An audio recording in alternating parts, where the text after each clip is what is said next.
에베소서 2장 8절에서 9절입니다.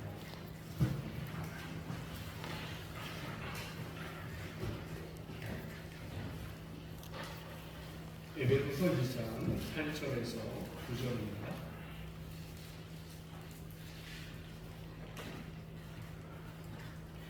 교도하시겠습니다. 너희가 그 은혜를 인하여 믿음으로 말미암아 구원을 얻었나니 이것이 너희에게서 난 것이 아니고 하나님의 선물이라. 행위에서 난 것이 아니니 이는 누구든지 잘하지 못하게 하니라. 아멘. 오늘이 종교개혁주일입니다.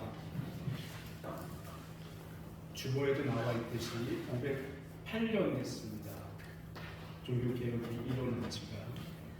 그러니까 종교개혁, 그러면 500년 전에, 아주 500년 전 일어났던 그야말로 역사의 박물관 속에서나 기억할 법한 이런 일로 우리가 생각을 합니다.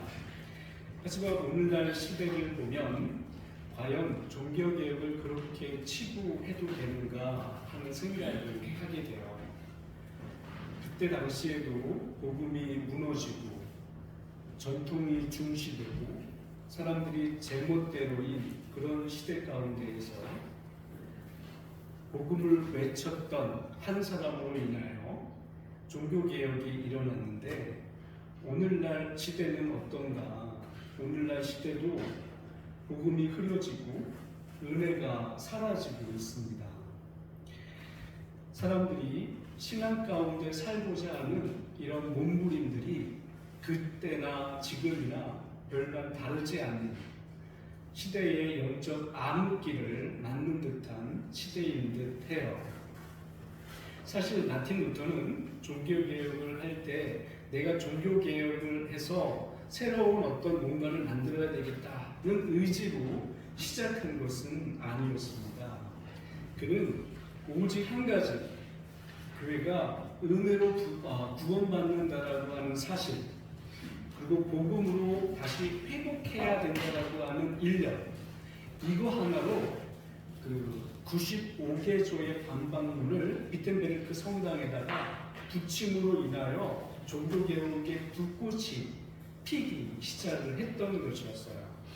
결코 교회를 공격하라고 했던 그런 것은 아니라 교회를 살리고 싶었던, 그리고 신앙의 본질을 붙잡고 싶었던 그 열정으로 그가 시작을 했던 것이었죠. 그는 이렇게 외쳤습니다. 교회여, 다시 말씀으로 돌아가자. 이것이 그가 내세웠던 기치였습니다. 그래서 오직 은혜, 오직 믿음, 오직 말씀, 오직 그리스도, 오직 영광을 그가 그토록 외쳤던 것이지요. 그런데 이 루터의 외침이 그 시대 한 시대로 끝나버린다고 한다면 우리가 그냥 옛날 이야기로 치부해버리면 될 겁니다. 하지만 오늘날 시대를 보면 이거야말로 오늘 우리에게도 들려주는 하나님의 음성이 아닌가 싶어요. 교회가 많습니다. 근데 복음은 약해지고 있고요. 예배 드리는 곳은 굉장히 많습니다. 하지만 은혜의 간격은 흐려지고 있습니다. 이런 시대에 우리가 바로 살고 있지 않다고 말할 수 있는가 하는 것이에요. 루터가 붙들었던 복음의 핵심은 한 구절 말씀에서 시작됐습니다. 그게 로마서 1장 17절의 말씀이에요. 복음에는 하나님의 의가 나타나서 믿음으로 믿음에 이르게 하느니 그렇게나 오직 의인 믿음으로 말미암아 살리라 함과 같으니라. 루터는 이 말씀을 수도원이나 이런 데에서 발견한 것이 아니라 말씀 자체에서 그가 이 말씀을 발견하고 종교개혁의 깃발을 올리게 된 것입니다. 그러니까 인간의 열심이나 수도생활이나 종교적 열심으로는 인간의 구원이 절대로 가능하지 않다라고 하는 것을 말씀을 통하여 발견하게 됐던 거죠. 이 말씀 한 구절이 그 한 사람을 살렸고 한 사람을 통하여 교회가 깨어났고 그 교회를 통해서 세상이 흔들리게 된 것입니다. 종교개혁은 그런 면에서 거대한 어떤 비전을 가지고 내가 한번 세상을 흔들어 보겠다, 그런 큰 꿈으로 시작된 것이 아니라 한 사람이 복음을 다시 붙들면서 시작된 은혜의 회복운동이다 라고 말할 수 있는 것이에요. 그렇다면 우리는 오늘 질문을 해야 합니다. 뭐냐면 오늘 우리가 붙들어야 될 말씀은 무엇인가? 오늘 우리가 회복해야 될 복음은 무엇인가? 그 답을 사도 바울은 오늘 본문에서 우리에게 이렇게 선언합니다. 너희가 그 은혜에 인하여 믿음으로 말미암아 구원을 얻었으니 이것은 너희에게서 난 것이 아니요 하나님의 선물이라. 행위에서 난 것이 아니니 이는 누구든지 자랑하지 못하게 합니다 라고 말씀하고 있는 것입니다. 이 말씀은 기독교 신앙의 심장과 같은 말씀이에요.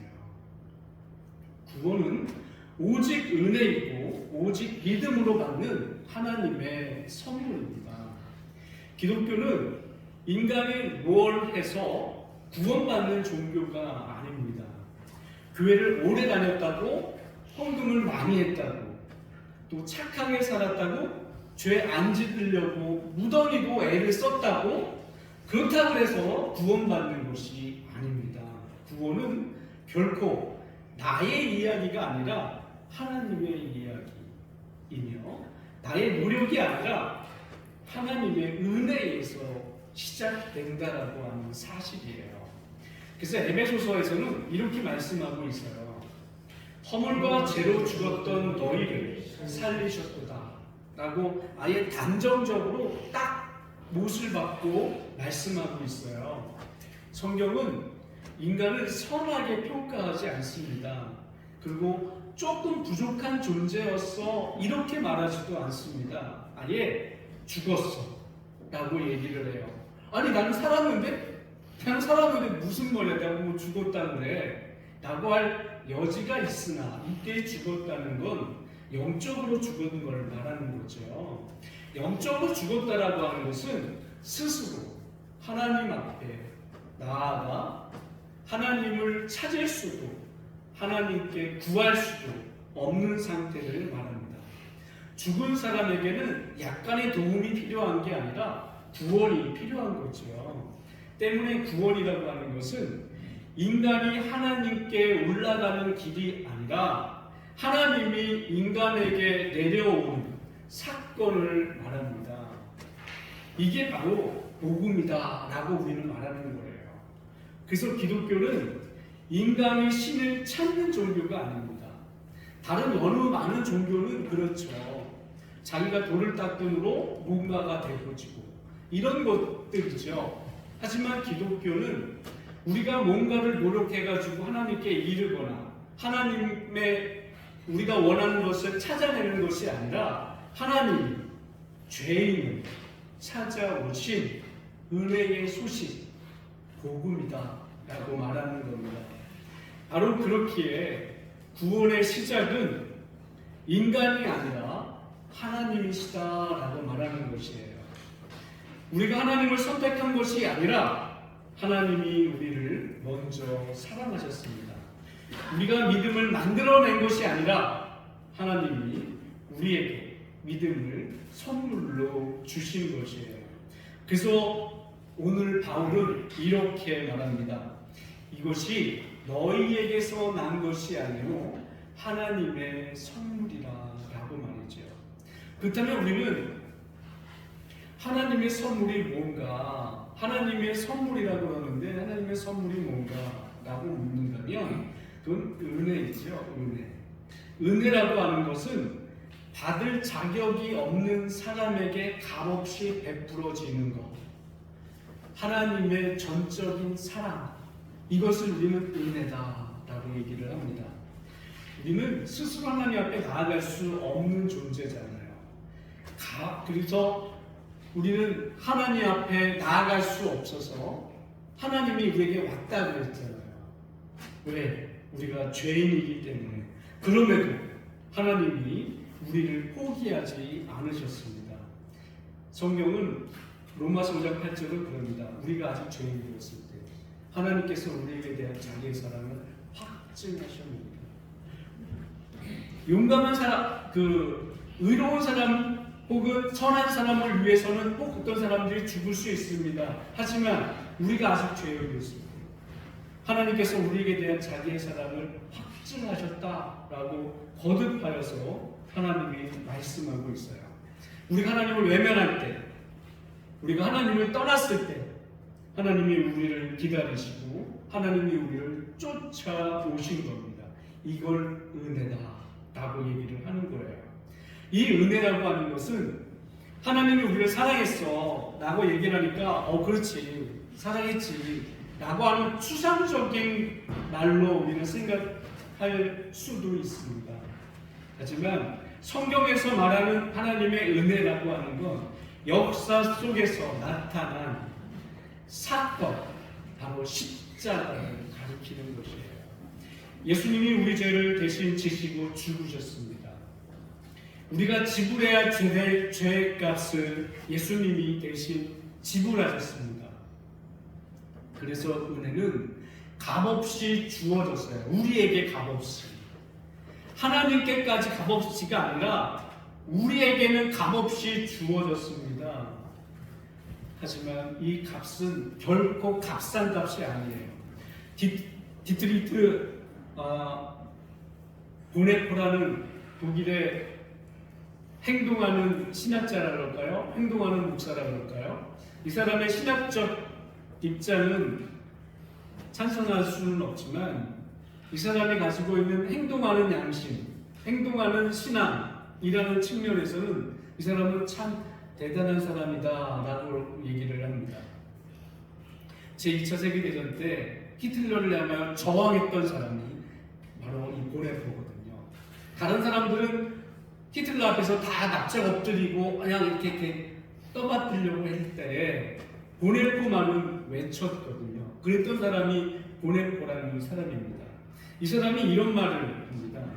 값싼 은혜는 교회의 가장 큰 원수다. 은혜는 값없이 주어지지만 결코 값싼 것이 아니다. 은혜는 제자도를 요구한다. 은혜는 하나님이 아들의 생명을 치르신 대가이다 라고 얘기를 하고 있어요. 은혜는 제자도를 요구한다. 이게 무슨 말일까요? 바로 예수께서 짊어지셨던 십자가의 길 따라가는 것이 제자도이거든요. 그것을 두고 말하는 것이에요. 그러게 하기에 우리가 받은 하나님으로부터 받은 은혜, 이건 결코 가벼운 것이 아닙니다. 하늘의 보좌를 버리고 이 땅에 내려오신 하나님의 희생 위에 세워진 은혜인 것이지요. 그 은혜는 십자가에서 피 흘리신 예수 그리스도의 고통 위에 주어진 것입니다. 우리가 받은 이 구원은 선물이지만 그 선물을 준비하기 위해 하나님이 준비하신 모든 것은 하나님께서 당신의 아들 독생자를 내어주시기까지 모든 것을 내어주신 사랑이었던 것입니다. 하나님이 마치 이렇게 말씀하시는 것 같죠. 내가 너한테 이것까지 준다. 그 말은 무슨 말일까요? 내가 너한테 더 이상 줄 거는 없어. 내가 줄 수 있는 건 다 준 거야. 이걸 주면 하고 내놓은 것이 예수 그리스도의 십자가인 것입니다. 그렇기 때문에 이 은혜라고 하는 것은 사람을 바꾸는 능력이 있어요. 율법은 사람을 정죄할 수는 있지만 변화시키지는 못합니다. 노력과 결심도 인간을 근본적으로 새롭게 만들지는 못합니다. 하지만 은혜는 사람을 변화시켜요. 왜냐? 은혜는 죄인을 정죄하지 않고 일으켜 세우시는 하나님의 사랑이기 때문에 그렇습니다. 하나 예를 한번 들어볼까요? 영화 여러분 레미제라블이라는 영화 이야기를 아실 거예요. 장발장 이야기이죠. 장발장은 굶주린 조카들에게 줄 빵 한 조각을 훔칩니다. 그리고 나서 19년간의 감옥살이를 합니다. 그리고 나서 그가 세상에 대한 분노를 다 안고 살아요. 뭐 이런 세상이 그지 같은가? 어떻게 세상에 이럴 수 있는가? 하고 절망하며 그가 삶을 살아갑니다. 출소한 이후에 사람들이 그를 부를 때 장발장이라고 부르지 않습니다. 과거에 그가 붙여 있었던 죄수번호 2460인이라고 이 사람을 부르면서 그 사람을 아주 우습게 여긴 거죠. 아무도 그의 과거를 용서하지 않았습니다. 이렇게 삶의 희망을 잃어가던 어느 날, 한 신부가 장발장을 데리고 와서 따뜻한 식사와 그리고 하룻밤의 잠자리를 그에게 제공합니다.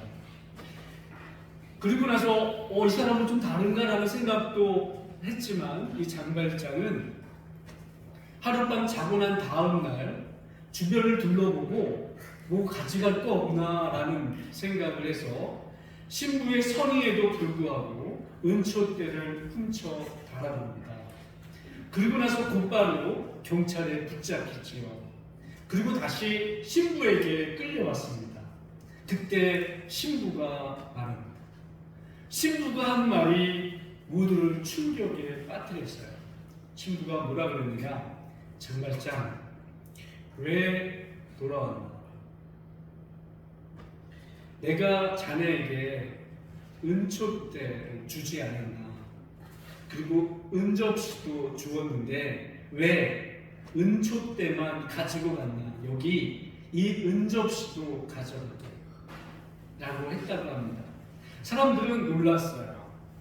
하지만 신부는 장발장 얼굴에 가까이 대서 마지막으로 이런 말을 했습니다.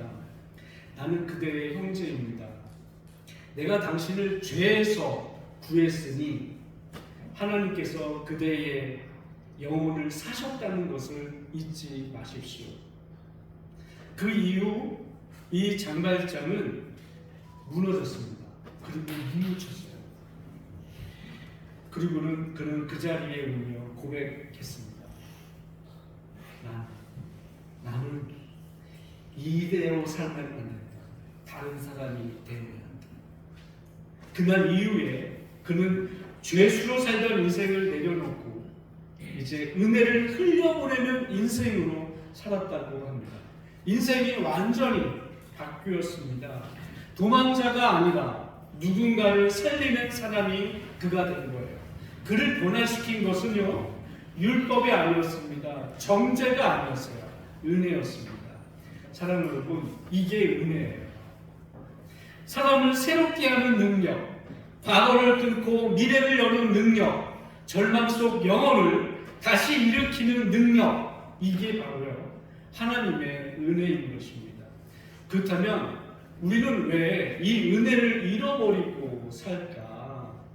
그런 경우가 왜 우리에게는 많을까 생각해 보면, 신앙생활을 해도 감격이 없고 예배를 해도 별로 감동이 없고 섬김이 기쁨이 되지 못하는 이런 이유가 뭘까? 우리의 복음의 중심의 삶에서 우리가 조금씩 밀려나고 있기 때문은 아닐까요?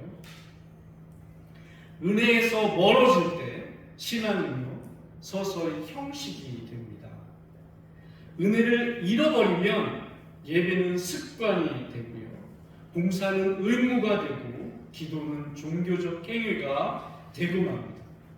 그러면 결국 신앙은 무거운 짐이 돼요.